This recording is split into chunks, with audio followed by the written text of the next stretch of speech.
Okay, welcome back to this third video, third week of class. So today I would like to introduce a couple of things. One, start copying a small subject and try to figure out how it is constructed, what is the structure of this object is. So this is a pine cone of a Norwegian fir, and those are the seeds, little seeds that are inside there. So look at that. The seeds are going to come out, see that? So, also little bugs. So, what I would like you to do is to start looking at this, and it's a fairly complicated structure, but it's not going to be so complicated if we find the secret behind it, the geometry that rules this structure. So I'm going to give you an example how I constructed a drawing of a pine cone, right? So first I start. So what I would like you to do, I invite you to go out, find a pine cone, possibly a white pine, because it's easier, right? If not, any other pine cone will do. So as you can see, this is a white pine cone, and at first I blocked in the overall outline of the pine cone like this, right? And then after that, what I did, I counted. Let me see. This is the finished drawing, right? See that? This is the finished painting. I counted the rows of scales. So, for example, I even did this. I painted all white all the rows of these, of the scale of this row, for example, right? And so now I have one row, then so red, white, so we alternate them. And if I can find the pine cone, I still have it somewhere with the painted scales. I'm going to show it to you, but you can see, you could do it even without looking at the original pine cone I used. And see now what I did, I counted how many rows this way I have. So 1, 2, 3, 4, 5, 6. And you also see how specific angle these rows they are oriented at. See that? Then I look at the other rows here, this way, this way, this way, this way. See how the angle changes, right? So see how the angle changes like that. And now I have 1, 2, 3, 4, 5, 6, 7, 8, and maybe 9, right? So 9 this way, and 1, 2, 3, 4, 5, 6. 6 this way, all right? So now I have the geometry, right? So I have now this. After this, I can go back in within each one of these sectors that I have created and block in the outline very loosely of each single scale. See that? Each single scale, now you know where to put it more or less, and it becomes easier to copy the pine cone like that. So after you have done, therefore, first the outline, right? Then you do the grid based on how many rows of scales you have, and then you do a line drawing. Now at this point in here, as you do the line drawing, you want to be much more precise. As you see, I like to draw on, sketch maybe first on paper, blocking the whole thing on paper so you can kind of have a more free approach to it. But then you can take tracing paper, put it over, so now you have the grid under there that you have been thinking about, and then you put in the scales. The advantage of this is that this grid, you might have it there, you might not have it, but as, for example, I block in the scales on the tracing paper here, like that, right? When I'm done, I just already have the outline of the pine cone, of the scales, without worrying about this grid that could create some visual noise. after that, I refine it further and I put more and more organic detail, right? So I go from the very structural, very essential, very geometric to the organic form. And eventually, I'm going to put down layers of watercolor. So this is one example. This one here, I just spent a little more time on it. And what I did is I put all the various components that I could find, right? So this is the Easter white pine, Pinus strobus, and I was able to find the needles, the pine, white pine. You can tell because it's got 5 needles in a bunch, right? So white, W-H-I-T-E, white. And then red pine is 3 needles, so red, R-E-D. So that's one way of telling.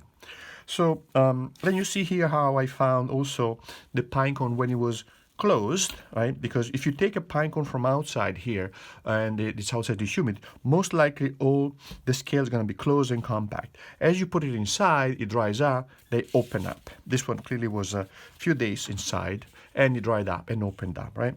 So in here, I did also the whole thing on tone paper. I did a wash, mottled wash background. The paper says white, but I just like to put this little mottled thing to make an antique kind of thing. And then, of course, the seed. I put the seed in there, right? So it was fun. It was fun. It's a way of getting to know the universe, right? So, but today, so this is the assignment because I would like to start working on this next week, but I would like to give you time to prepare a drawing so we can start working on it next week, okay? Look how cute the seeds are, right? Look how nice they are, right? So today, what I would like to do is start creating. Let me clean this up. Actually, I'll keep the seed and plant them. What I want to do is start creating a quick watercolor using mostly washes. So let me show you some examples. This is I used to go canoeing a lot with my wife, and we used to do a lot of stuff. And this is not canoeing. This is in Florida. This is the Everglades, and I had only a few minutes to do this, like 20 minutes before the sun would set, and mosquitoes and stuff. So I wanted just to capture the moment of that sunset, of the light coming down. It was really beautiful. So I did a very, very quick watercolor. I'm gonna probably use this today to show how I created this quickly, right? And another one is this one. This is in Temagami. This is Northern Ontario. It was a beautiful evening, and I just had, you know, half an hour or so to do this. So I had to be really, really essential. Because then at home, I would maybe make a bigger painting or not, just to remember beautiful moments of, our lives together. And this is also another on location watercolor. This is, let me see if I can get them a little bit more visible. So this is Crater Lake in Oregon, and we spent quite a few days there, a couple of weeks, and we were driving all around the rim of this beautiful, gorgeous place, and then I would make watercolors. So this, we would stay there in the shadow and look at the place and chat and relax, and then I would make a watercolor, quick watercolor. So this one is instead Temagami. This is Northern Ontario. Also, same thing. At the end of a long day of paddling, we just get on an island, set up camp, and then I would just paint. So beautiful lakes. We would drink out of the lake this water without filtering it. It was just so pure. So going back to those I showed you before, maybe I'll show them from you. So this is Temagami, bigger watercolor, right? I had this big pad with me, and I just the northern air is so clear, and you have this beautiful saturated colors in the evening, and just had to capture it, right? So this one again is the Everglades, and that the Everglades had to be more hazy. There's more humidity up there, so the light, the sun, will be somehow softer because of the humidity in the air, right? And the color is a little bit more pastel, not as saturated.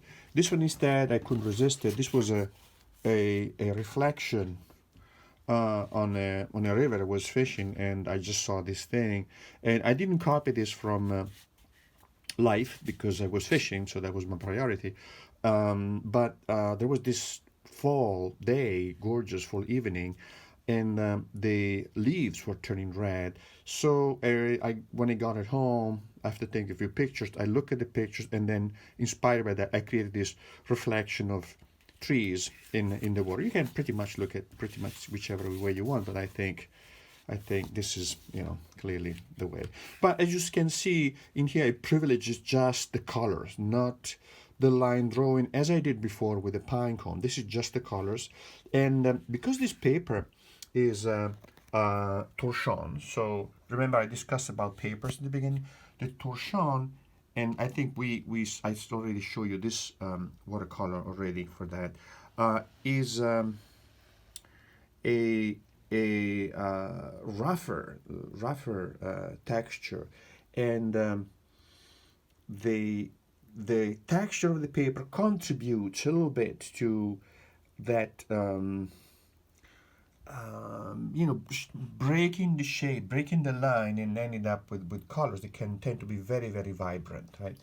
So meanwhile, this paper in here, which is this is cold press, the texture is much finer, so it allow for a little bit of more, like really quite some more detail, right? And but still has a vibrancy that is interesting. I don't have here hot press, so I'm gonna show you some hot press works at another time. So today, for this, we need to get the pad of watercolor, right? And then we need a big brush like this, flat brush, right? And around in two rounds, one chubbier and one thin. So this is number 12. So you can imagine this is $1.5 million, right? And then this is number 2. So this is probably $50. But again, you don't have to use these brushes. You can use, this of Kolinsky. You can use synthetic brushes. So, and then of course we need the paint, right? Our trusted colors. Where did I put them? Here they are. Our trusted 6 colors, and the water plus towels, paper towel, because we need to blot papers and stuff like that.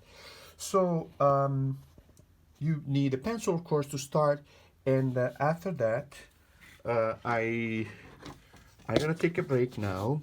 So I wanted to tell you something.